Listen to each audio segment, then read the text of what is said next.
பழைய குற்றாலம் மற்றும் மெயினருவியில் நாளை முதல் குளிக்கலாம் என்று மாவட்ட நிர்வாகம் தெரிவித்திருக்கிறது. இது தொடர்பான விவரங்களோடு செய்தியாளர் செந்தில் இணைகிறார். செந்தில், விவரங்களை தெரிவிக்கலாம்.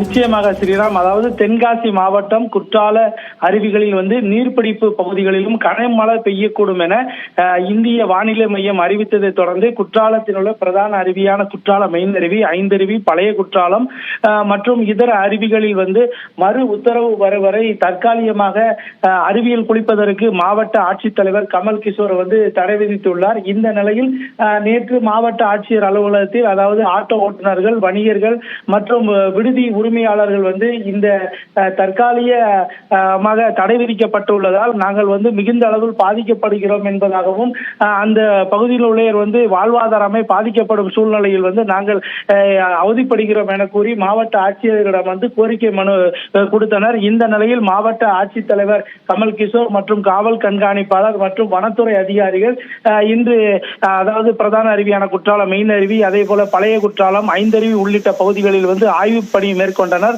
அதன் பின்னராக தற்போது பிரதான அருவியான குற்றாலம் மெயின் அருவியில் நடைபாதை பணிகள் நடைபெறும் வரக்கூடிய சூழ்நிலையில் நாளை அதாவது பிற்பகல் 4 மணிக்கு பிறகு பொதுமக்கள் குளிப்பதற்கு அனுமதிக்கப்படும் எனவும், அதே போல பழைய குற்றால அருவியில் காலை 6 மணி முதல் மாலை 5:30 மணி வரை அனுமதிக்கப்படும் எனவும் மாவட்ட ஆட்சியர் அறிவித்துள்ளார். இந்த நிலையில் அதாவது ஐந்தருவி மற்றும் புலியருவி, சிற்றருவி அருவிகளில் உடனடியாக தடை நீக்கப்பட்டு சுற்றுலா பயணிகள் அங்கு குளிக்கலாம் எனவும் மாவட்ட ஆட்சியர் தெரிவித்துள்ளார்.